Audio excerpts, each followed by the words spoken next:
I want to say welcome, John, and to all of you who are going to be seeing this after it's recorded. We are really excited to have John here speaking with me today. For those of you that don't know, I'm Kimberly Gant. I'm the McKinnon Curator of Modern Contemporary Art at the Chrysler. And I'm speaking with John Moss, who is the grandson of one of the artists in our permanent collection whose work is going out on view shortly. And so we're really excited to have John speaking with us today. The work that we are going to be talking about and the arts we're going to be talking about is Chief Silvermoon. And the piece that we have in our collection at the Chrysler Museum is Sunset with Indian, which hasn't been on view in a very long time, but we're really thrilled to have that. Sunset with Indian, which has been in the collection for a number of years. It was a gift by Walter P. Chrysler's sister and her husband, and so we're excited to have that work on view, along with some other works in our modern contemporary galleries. And so today, which is just a wonderful coincidence that is National Indigenous Day, and John and I are going to be speaking about the artist, about his life, and really just hopefully give those who are watching some nice background and context about the artist and how he became that and just who he was to John and to his family. So I want to say thank you, John, for speaking with me today. My pleasure. Thank you for having me. Yes. So I thought we would begin by just, if you could take a minute to kind of introduce yourself and then, really talk about, I think, the man behind the artist as we kind of get into that, we're kind of weaving in between him as an artist and between him as just an individual, knowing him as a member of your family. So if you could just introduce yourself first. Sure. My name is John Thomas Moss. I'm the grandson of Chief Michael Martin Silvermoon, and known as his art name for film and acting is Chief Silvermoon. White Moon is his actual Caddo name. So first, again, I want to thank you in the museum for allowing us this great opportunity, and I hope that in the future myself and other relatives can donate some of the paintings for viewing or time, so forth, as we continue to move forward.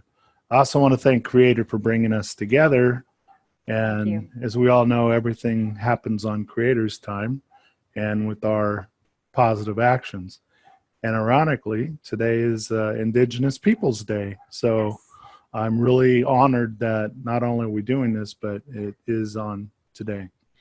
So my grandfather, Michael Martin, Chief Silvermoon, again, my mother was one of his daughters. My grandmother is Geraldine Ruth Martin Brown. And she's full-blooded Irish. And so later when you ask some of the other questions, I'll get into more detail. But essentially, they had one daughter, which is my mother, Colleen Janelle Martin Moss. And she's a legacy in her own right through helping in Indian country, helping to set up the Southern California or California Indian Center. And then my cousin, who's on our board, Randy Edmonds, helped with that as well, as he is also the founder of the Southern California Human Resource Center out of San Diego. Both have now been around for over 50 years, helping with the needs of Native American people and their families. So we work with our nonprofit to work in doing that as well. And as you can see in my photo, behind my head is the logo we use. Yeah. Okay. The logo that we use for that. And in that is a picture of my grandfather, Chief Silvermoon. Let's see. I don't know if it's showing. Is it showing my camera picture of? Yeah, we can see it. If you want to move your head tilt it slight. There we go. Now we can see it. There you go. Yes. Well, yes. that picture is taken when part of his world tours is that he was asked to pose for cheap tablets back in the 30s that almost every, for sure, Native American border schools and so forth were using the chief tablets, pencils, and that's why to this day a lot of elders recognize and respect my grandfather and our logo just from looking at that. And oh, I remember him. He's done great things.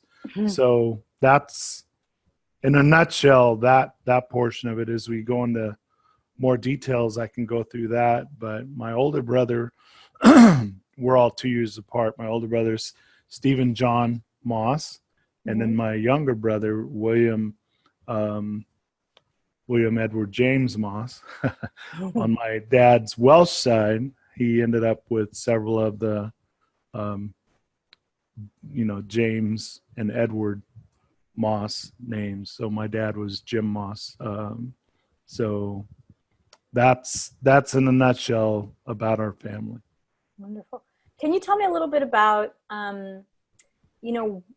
how he got into art, kind of, the legacy of him starting, why it was important to him, and how he was able to kind of, create a career for himself. And we'll get into some other questions about some of the other things that he did in addition to being an artist as well. But I'd love to just kind of hear a bit about that.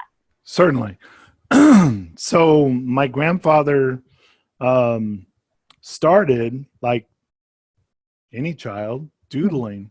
And they couldn't afford or didn't have, at that time, pencils and paper to, waste. Everything was important. So he is again, a lot of these are stories passed on from my mother and so forth. So he used to heat up a stick in the fire, and with that, the charcoal, he'd draw on a rock, flat face rock, and that began to be his paper. And that was his early art format. Now later, as he continued to progress, self-taught, as far as I know, he never had any professional courses or training. Everything was self-taught, which is partly why he's so recognized and amazed for his main format, which is oil and velvet, which is not easy to do. Anyone that's an artist understands that. But he also worked with many of the other forms, because one of our family traits is we all like to be the best at what we do. So he's done charcoal, and he's done pencils, and he's done water colors, but his favorite and most recognizable later became the oil on velvet. But he has works all over the world in all formats. But that is originally how he started, and what, as he was, going through schools, which we can get into how he started there. But you need an income. And then when you're going to have a family, you need an income. So he always was very entrepreneurial minded, and that's really how he started. And when people started, purchasing his work, or at first contracting him to do work, he was like, wow, this could be an income. And that's how he grew it and started. So. Now can you tell me a little bit about the Caddo community growing up in Oklahoma? Because I know that he then moved to the New York area. So I'd love to kind of know a bit about the transition from him growing up in Oklahoma to kind of what the impetus was to move to the New York area. Sure. So our tribal nations were force marched all over from the middle part of the United States. Texas is Caddoan word, C-A-D-D-O is our tribal nation, Caddoan, and we have the confederacy of 12 different, if you will, bands or nations similar to many of the tribes. But our rule was over the entire middle part of the United States. And even the confederacy used some of our guidelines for how do you manage over this large a land, over this many people under one body, which was the Hasinai chief clan, which is where my grandfather is from, the chief bloodline, which obviously means my family and I are. So that is that part of it. But Bangor, Oklahoma is now known as the hometown of Johnny Bench, the great Johnny Bench. So there's actually a wonderful baseball museum there in Johnny Bench's name. And my grandfather, growing up in Bangor, was taken and brought to his, hundreds of thousands of children were taken to government school. The nearest one was in Anadarko Riverside Indian School, which is still in operation today. They do, a great job, but like all agencies, they need more funding. But nations from all over the country still attend there. And Terry Ware is one of the longtime friends, great teacher that's involved there as well as many others. But so he was I was told, when he was picked up to go there by a Catholic priest, he happened to be in front of a church which had the name Saint Martin. So he was then given, instead of his Indian name, White Moon, he was then given the name Michael James Martin. So that's how he came upon his name, Michael James Martin. And that's what he was forced to use and drop our language and humor and prayers and everything else, as all cultures were, sadly. Then later, he continued to draw and do his works there, not selling anything yet, as far as I know. Then he went to Pennsylvania, to Carlisle Indian University, where he actually was there playing with Jim Thorpe. So Jim Thorpe, my grandfather and Pop Warner, helped start the beginnings of the Pop Warner football program, which has helped youth learn inspiration and good character and team play is what building exactly what it started with, even though today's pro football's changed quite a bit. Definitely. Well, I think it definitely goes when you're 5 to when you're 25. Yes. So I'm honored that he was involved there. And Teresa,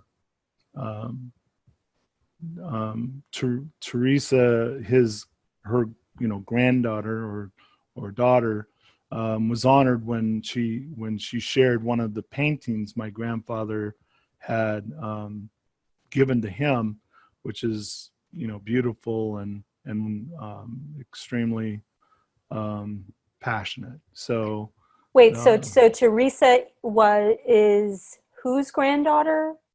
She's the granddaughter or daughter. I'm sorry, there's so many family members sometimes. I'm sure.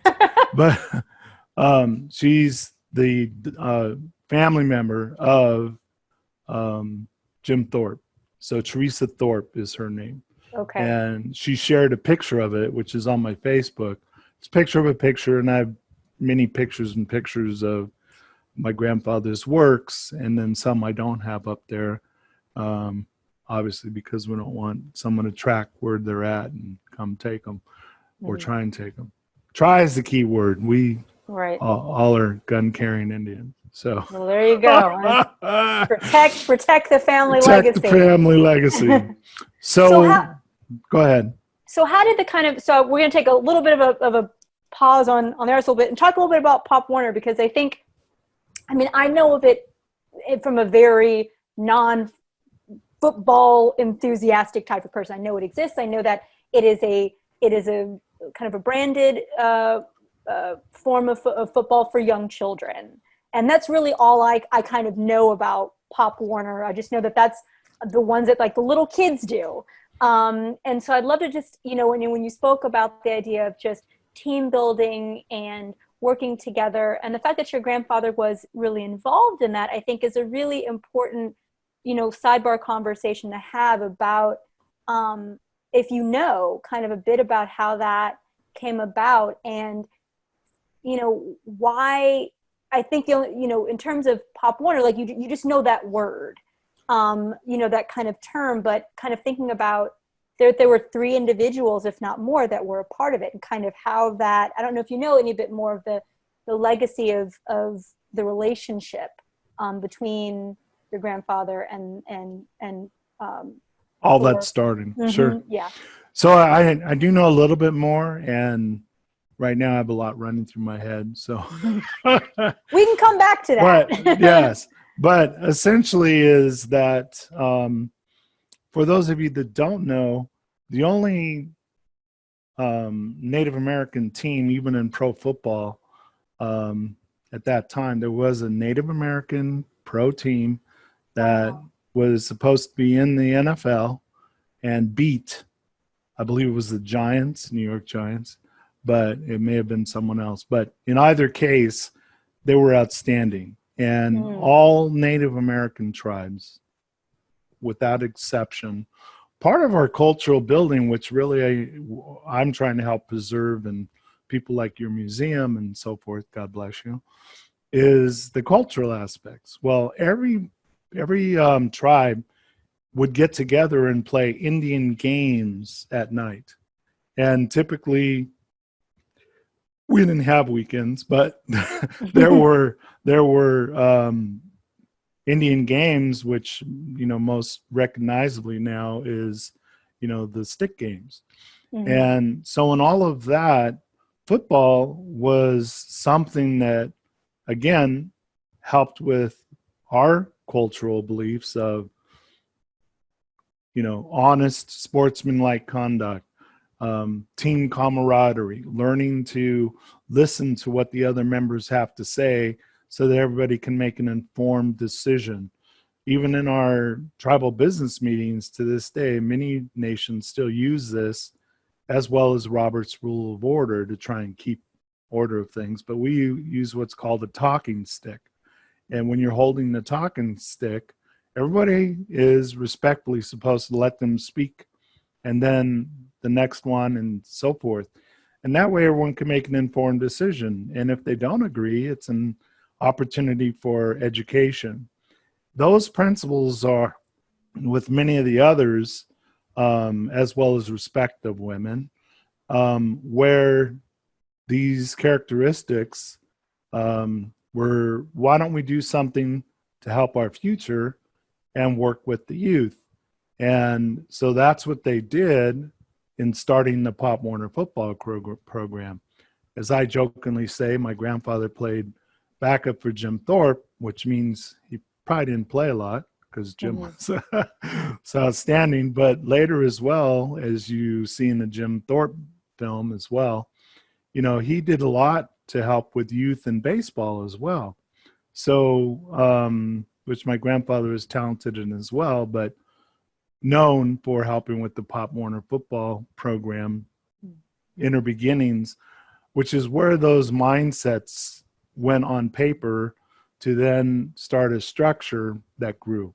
Like everything in what we're, and with our nonprofit Cash Community Development, working to do is plant seeds that positively we can grow forward into other people like-minded moving forward. And that's really is, to me, why a lot of all cultures have broke down. I mean, you look at American society, they don't have dinner together, lunch together. This COVID has forced people to learn how to, guess what?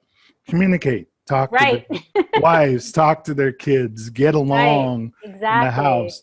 But that is really what helped with, my opinion, and proven. I even did my college final on it with Dr. Meredith, who's recognized author and cultural leader with the Cherokee Nation, and they have all of that in his name as well, Dr. Meredith, on gaming, because it helped us learn how to be able to communicate with elders and others and get their input and not be afraid to approach them. Whereas nowadays, most youth don't communicate with their elders, and you look at our society issues.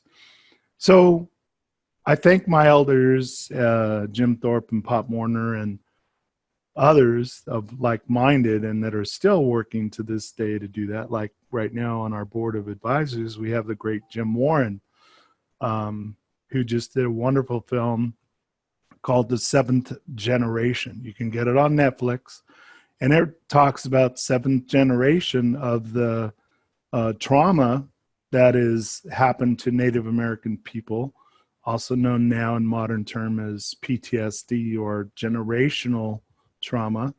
Right. And how do we move forward past that? And it's taken generations to get through some of that, just as you see with the African American, Hispanics, other indigenous peoples. But we need to get through it. And how do we do something greater and better? So with that, Jim Warren was actually also a football star at the the Sun Devils.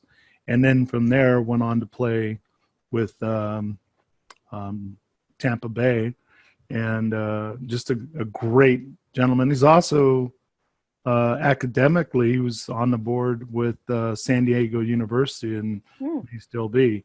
So all these things, to anybody watching and hearing, I just want you to realize, like my grandfather, it may start as a child and being involved and then moving forward, just like myself, our work with the tribes and the military, which again, in the military, we have almost a 12% higher enlistment in the military as a race. Wow. Per capita, higher than any other race since the 1800s, Native American people. Yet when they go back to their third world, poverty-stricken, underworked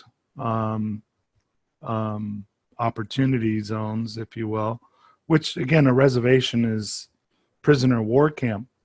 Those lands were then kept and designated. Now they're called a reservation.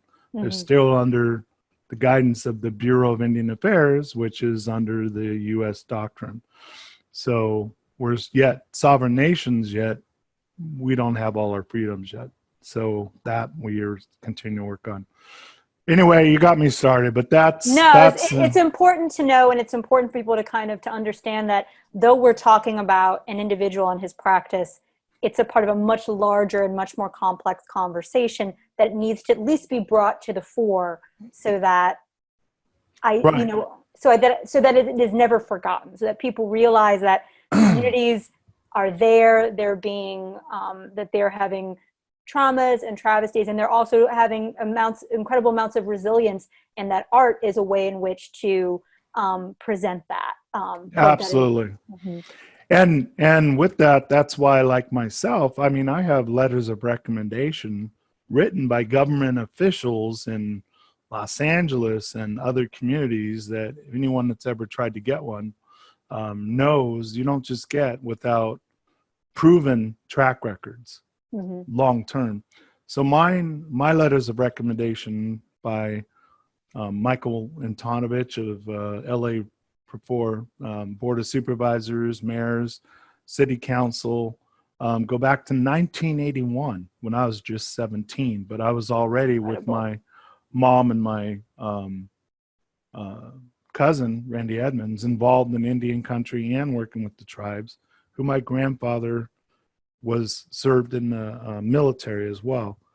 He actually, after Carlisle, served in the U.S. Cavalry in France during World War I, and from that later got into how he ended up going to New York and the silent movies, which we can get into in a moment. But again, you know, those letters document that we've been trying to plant seeds all these years, and sadly, in a lot of cases with tribal infighting and government policies that in both areas change leadership every 4 to 2 years, sometimes in Indian governments. And then we have our U.S., which we all know more than anything what we're going through right now, and coming up on a vote. But it's important we all voice our opinions one way or the other and be open to others' opinion. If nothing else, it strengthens our opinion. Definitely. And or helps us to look and like the talking stick. Okay, I could see some wisdom in that. Maybe I need to reevaluate. So Wonderful. anyway, that's in a nutshell, if Thank that answers you. it. Short. Well, let's go back to a bit about your grandfather and his in terms of his artistic practice. So he was at the Carlisle University. He goes into World War I, which is I'd love to, that's kind of a whole nother conversation we could have, in terms of fascination with that. And then goes to New York. And I know he was from the research that I know, he was working at the Natural History Museum, working there, but he was also a model, I think. Yes, he For was. photos. So again, I really love that we're kind of getting a bit more of this interesting dynamic story of him, because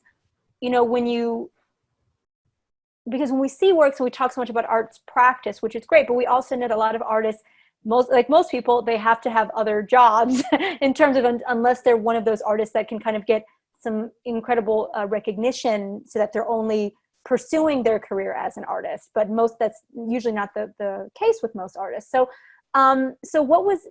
do you have any kind of stories about him working Sure. and being a model at the Natural History Museum? Yes. So we've all heard of the wooden Indians, right? In front of bars and saloons back in the Yes. cowboy days and etc. Even to this day. So he was modeling for quite a few of those. Oh. And the unique thing about the Caddo Nation, Indian Nation, is we were also the fiercest of warriors. Otherwise, I mean, ask yourself, how do we maintain ruling over the entire middle part of the United States with offshoots of a lot of the tribes that are out there? Sadly, with disease, it wiped out our numbers, as it did with other nations, but ours dramatically. And why did we rule over, some of the richest lands in, which is now called the United States? That's how we maintained it. So we are the only nation that I'm still aware of, and again, with the museum, you'll know, that we could be recognized by our leadership and so forth, and our war garments, if you will. We had black leather, tan leather, and no other nation did that. We also had our moccasins were made, again, as far as I know, the origination of that is our Caddo Nations. One piece, one pattern that made the moccasins. Nothing was cut or wasted or extra time. They were very efficient, and that has a lot to do with what we try and teach with the holistic approach of financial literacy, cultural understanding, not wasting, only using what you need. And if you need more, you've grown it, or when you take something, you always give back, right? And you never run out. Imagine that. Imagine what our world would be like if we all practiced even a little more of that. So, so with that, when you look at any or come across any of the saloon, what we call, those art pieces, if you look, that's one way you can distinguish by the moccasins in many cases, if it was an originally carved of my grandfather, who posed for a lot of that. And so with that, I mean, he had,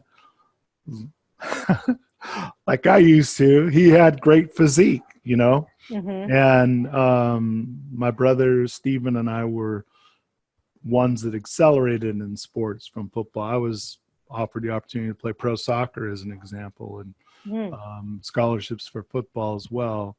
OU, USC potentially being looked at, but life happens. So with my grandfather, that's why you'll see some of the modeling he did and sculpture work that he was contracted to be part of or do was because of his Native American physique, which, as you know, way back when they used to look at differences in bone structures and things like that.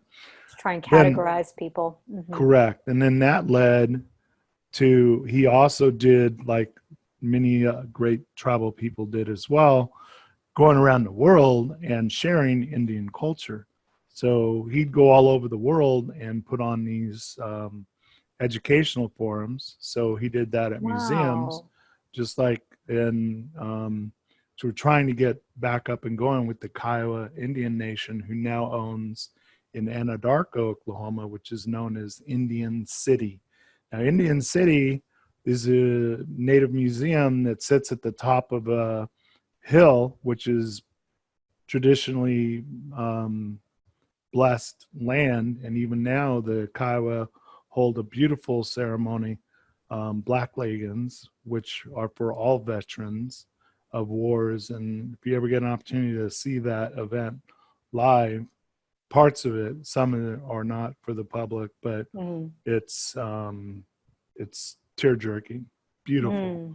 So anyway, he had the majority of the artwork up there, and you used to be able to go up there and see the different traditional housing and pottery and so forth. And along with that, a walk through museums of pictures of cataloging, you know, the tradition, the native tribes and people and families, and it's incredible. But sadly, with economics, you know, that's trying to be reopened. I mean, tourism wise, they had a live buffalo, you know, viewing. They had cabins you could stay in and then visit the area. And every year there's still the Anadarko Indian Expo, which has shrunken dramatically. And now with COVID, I don't even know if it's going to happen this year, but upcoming year. But in either case, we all work to try and keep those things going. And I just want to clarify real quick. A powwow or a Native American dance is a cultural way we express, and I won't express prayer and gratitude and thanks. So every dance, every piece of regalia has meaning to it. It is not, even though now sometimes there's cash for the top, you know, buckskin dancer or top cloth dancer, whatever it might be, recognizing that cultural and each step and each movement is recognized. That's really to help keep spreading the word. I mean, it's like any cultural event where you're trying to still keep the cultural going. And unfortunately, in today's world, that takes US dollars or money. So, but that's what really the meaning of a gathering of a powwow is. And it's extremely precious. And that's why this time of year during Halloween, we all get very upset when people dress or misuse Native American looking or try to look outfits, or, you know, attractive girls dressing, showing more than she should, and and then acting like a Native American or others.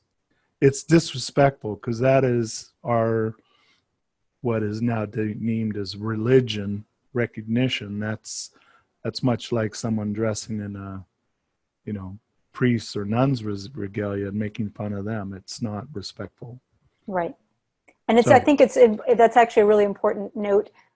Just, you know, for people just to also understand that your community, as much as any other Native American community, as much as any American community generally, at the end of the day, you know, our cultural practices do need to be respected. They need to be honored and reminded that they're still happening. This is not something that's just in the past. Culture evolves, culture shifts, but it's still ongoing. We're still living today. And people need to be reminded of that. And again, this is another reason why it was so important to me to bring your grandfather's work out. You know, though he is deceased, again, it's a reminder of that. Not only does the Caddo community still exist, it has existed, but also it will continue to exist, as well as thinking about art practices continuing to exist, even if they're evolving over time. Absolutely. And, you know, the true respect of all of that in life for all relations, we refer to it as, is key. And sadly, in the United States, with us being sovereign nations within a so-called sovereign nations, or even us being called sovereign yet, there are laws that are in a desperate need of changing, which the biggest challenge is missing murdered Indigenous women, or missing Yes. Indigenous missing people, because children, through elders, through everybody, are being trafficked and exploited. And I will say honorably that Native American people typically, and people have told me this, that we work a lot with cybersecurity with,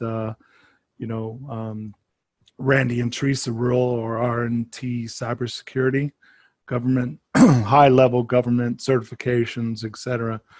But typically, for those that sadly look to porno, you can't find, if you typed in Native American Indian women, you can't find them, because that is not something that our people, we were always extremely modest, just like some other cultures. And respect of the body that Creator gave us is, and not putting people out there to lust, is part of our, there's a time and place for everything, and that's not the right time. And so with that, that helps lead, sadly, to a lot of the challenges of missing people. And even in 1979, there's YouTubes you can look at and so forth. Or my older brother, Stephen John Moss, who's also a corporate law attorney in Austin, Texas, is also a Native American Indian court judge, and has sat and actually looking to do a documentary with him, because he helped write a lot of the policies, procedures of the nations. But the reality is that a lot of people are exploited because they are part of the Native nation. And even when they know it was a non-Native that raped or attacked this person, they can't even prosecute them unless that person agrees to be, yeah, you're right, I raped her, but okay, I give you my permission to prosecute me. Who's going to do that? I mean, really? Right. But that's why we are out there. I mean, recently you can see on Facebook, I was at Oklahoma with Brenda Golden and others, Daniel Pay, Oklahoma senators, so forth, because there wasn't even an Amber Alert. If people were taken from Native lands, no Amber Alert went off on that child. Wow. And that's in cities nearby, Oklahoma City, a lot in Oklahoma, Anadarko, etc., where there are reservation lands.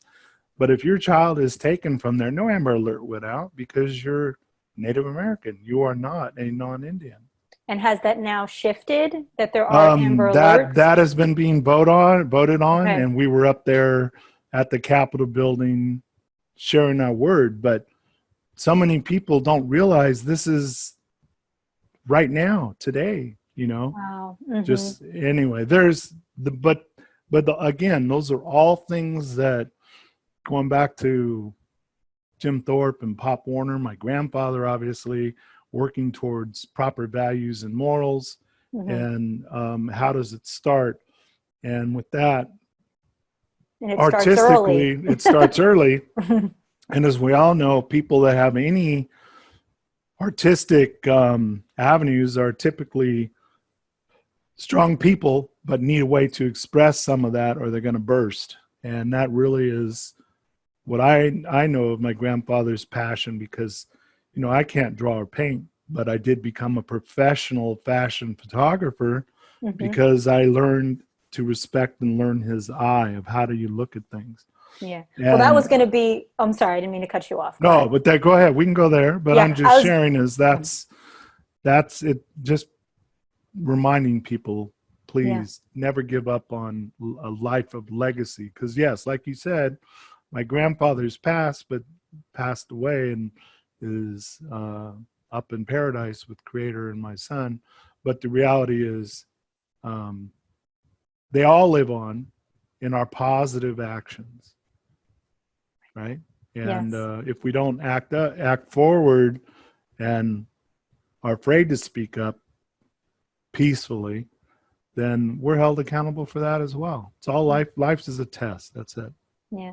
Well, I want to, you're talking about your fashion photography career, because that was a kind of a follow-up question I was going to say, is to, thinking about your grandfather's artistic legacy with his children and grandchildren. You kind of got into art and photography.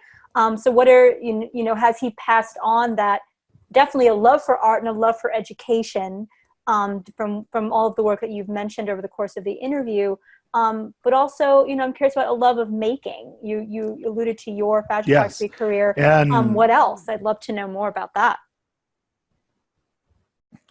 absolutely. Well, most notably recently would be my mom's half sister, Billy Ruth Huff, who actually is an artist in her right mind, is legacy as well, if you will. And she actually painted, which is now our Caddo Indian seal. So the official, when you see a Native American flags, each nation has their own seals or flags. Ours was painted by my aunt, Billy Ruth Huff, who Fantastic. carried Amazing. on the family legacy. And along with that, my mother was an accomplished artist as well. She has many pictures that, at a glance, I'll say, some people would say, "Oh, is that from your grandfather?" No, my mother did that one, because my grandfather worked on many different art pieces from nature. And again, like I said, in all formats, he wanted to be a master of all, being the best at what he could be, just as, I'm recognized in financial literacy and economic development for mortgage and banking for 30 years. That's my legacy, if you will, that I've proven. I'm just trying to help out our people with right now. But so, and many of our other family members, which are vast, are involved in many different forms of art: painting, drawing, clay pottery, on and on. And Caddo members, and are to this day recognized for traditional Caddo pottery. And Jerry Redcorn is one of them that comes to mind. They make incredibly beautiful museum quality modern cultural clay pieces. Wonderful. So all these legacies, yes, we work to try and pass on and move on. And as I shared, my grandfather had many different formats that he worked with and painted. And here's just a couple examples. These are from my personal collection. The one of Jesus, Garden of Gethsemane, is one of his most recognized. And he did a lot of tribal leaders, historic people of inspiration, and of course Jesus being one of them. And so with that, and then at the bottom you'll notice his signature, which in this picture is probably too small for you to see, but always up there as Chief Silvermoon. And then which you can see great in our piece. Exactly. Yeah. And then up on the other side, the buffalo, because you asked me earlier, what are some of his favorite, most inspirational? And I'd say a lot of that is our Oklahoma skies. We have beautiful sunsets here and skies and other areas. So nature always being involved. But his white buffalo paintings are probably the most sought after. And then around that are his buffalo pieces and chief leaders. He did from Geronimo to the Quanah Parker, so forth. So very rare. And again, some of these pieces were up in Indian City, which we've got to get back open. But speaking of that, was Silvermoon, if I can go back for a moment. But sure. in New York, when he was doing some of his live stage, in that they had a silver moon behind him on this as a stage crop, if you will. Mm. And matter of fact, there he is right there. Yeah, we can. Yeah, there we go. We can see his face. Great. So with that, they had him up there, and so people would start referring to the show as, you've got to go listen to that Indian, the Silvermoon, Silvermoon, Silvermoon behind it. Oh, okay. So that's how people kind of started giving him that name. So then he took that as his Indian artist name as Chief Silvermoon. So that's how that recognition of that name came around, and started there in New York, and then again went to Hollywood, and he was the first Native American, as far as records show, and I looked into it, of course, in silent films to get a reoccurring role back in what used to be known as the Rebel Boys. And every week, when people go to the silence to see what's the next, episode, right, there was grandfather. So, and wow, we that's grew up, incredible. and we grew up being babysat by the Hollywood Indians, if you will, which my mom helped in getting, again, the Indian centers built in that area and region with Randy Edmonds, my cousin. But we grew up with Jay Silverhills, who played Tonto, Iron Eyes Cody, on and on. So those were and are family relations, and even to this day, Iron Eyes Cody's adoptive son, who also was military, is one of the most recognized, accomplished flute players, and also has dance, cultural events and stories where he travels the world sharing that information. But like all of us, we get older and he's not doing as much of it, but if you ever see Robert Tree Cody, I highly recommend you see him. And very close. And my grandfather also did portraits of the past of his friend Iron Eyes Cody, who had the heart and spirit of traditional Native Americans, just like I do, but sometimes we don't all look like we would think of a Native American person. I'm Caddo, Irish, and Welsh, and a little bit of Cheyenne from Chief Tecumseh. So anyway, that's our legacy there. Well, that's incredible. And I'll definitely make sure that after this, we get some links so we can also put those put those links up so people who are, after they're watching this, they can get some of these names and some links to some of this important history that you're letting us know today. And I want to kind of just close out with one last question, because there's just been such so many incredible things that we've discussed in such a short amount of time.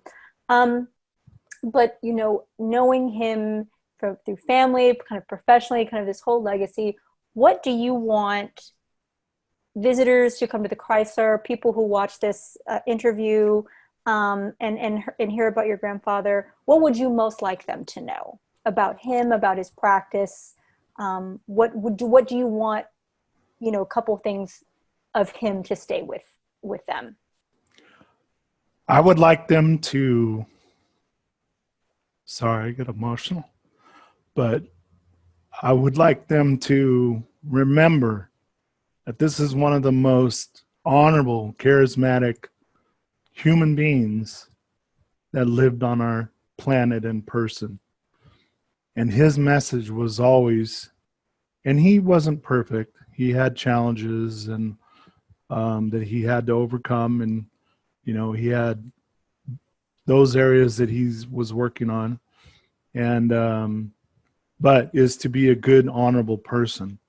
So when I was 6 years old, my elders gave me my Indian name Spirit, because my grandfather and they told me that through prayer, what they saw is that potentially I would affect positively the life of hundreds of thousands or more if I stick to what we call the red road, meaning what is the Creator hopes we will do. The one thing all of us have is our own free will to choose. And whether we're in a wheelchair or not, we have our own free will spiritually of what we choose to have as a message. And with that, that's what I've lived. I've never been drunk. I've never done any illegal drugs. I've never knowingly, taken advantage of someone, and I stick to my word of working to continue forward. And with that, I'll end that story with that's the way my grandfather lived and wanted us to live. And,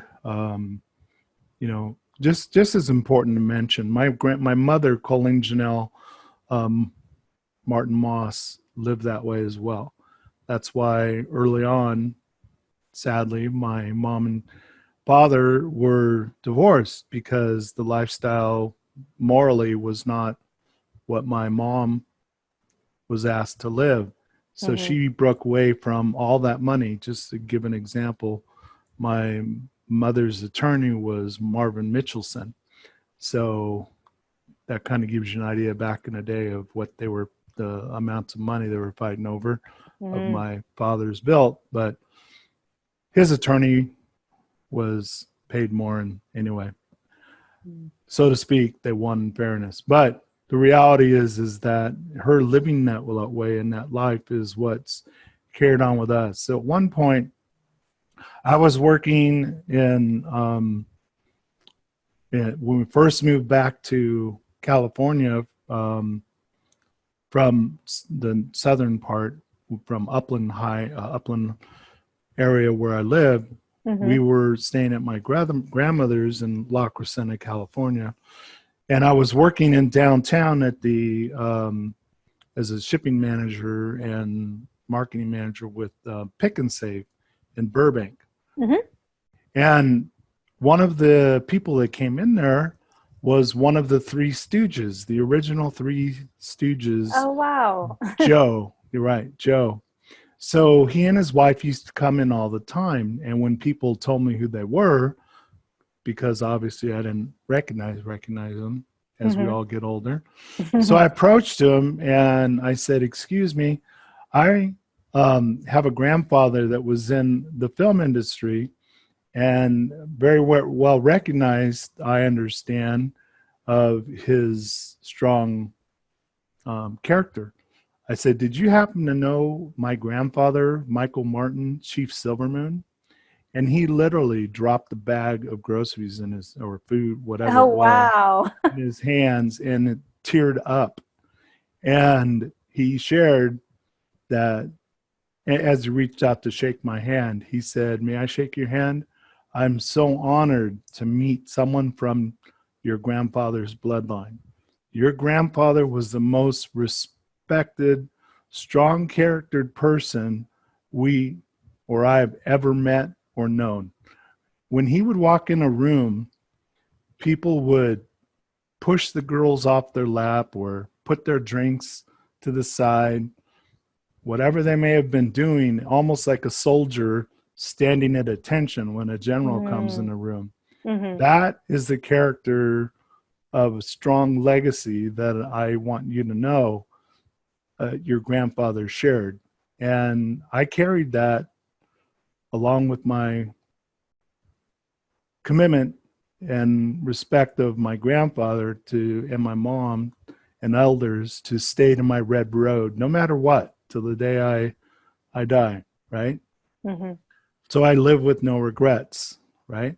And so with that, that really is what I believe my grandfather wants and us all to live by. And I'm glad that in high school, when I played sports and I'd stand up against wrongdoings or the young one, whatever, my nickname in high school was Mr. Morals because I would stand up, I'd go to the principal, I would go to the school board, and I would fight for what I believed was correct and needed to be changed in some of the school auditorium events where people would dress up as Native Americans or that type of a concept, meaning something against cultural beliefs. And Right. I said, there's other ways. What if we did Right. this? Or what if we did that? Yeah. And to this day, even in my coaching, I always share, I don't mind hearing challenges, but what is your solution? And Hmm. that's really what our world needs more. I think that was my grandfather's way. I'm willing to listen to people's challenges, but what are your solutions? How do we Yeah. affect something better? And that's really the legacy I believe that he hoped and is continuing to inspire in his artwork, his eye for appreciation of detail in life, whether it's a flower or a buffalo or Jesus Christ. Yeah. Just what is it that inspires you? How can you share that love? And then carry it over into daily actions. Yeah. Well, that's a wonderful and beautiful sentiment, and I appreciate it so much because I think we also all need to remember that it's up to each individual to stand up for themselves and to stand up for what they believe in. When they see something, they go, "This isn't right according to my own personal moral compass," and I want to help rectify the situation. So, thank you so much for your Thank time this you. afternoon. I just want to kind of end by saying that please come to the Chrysler and come and see the work by Chief Silvermoon, aka White Moon, aka Michael John Martin. So thank you very much. And John, I just also want to thank you again for speaking your truth and spending your time with us this afternoon on National Indigenous Peoples Day. I think what you brought up today was just so important to just remind people of a lot of the struggles that Native American communities are still facing, have faced, and also how they're trying to make resolutions for that, how individuals like yourself are trying to make contributions. So thank you. Absolutely. Thank you so much. And again, any of the artwork and things we can continue to help share the legacy or stories, just Great. let me know. And Yeah, my family and I, blessings to my family for their ongoing love and support as well. thank you. Thank you.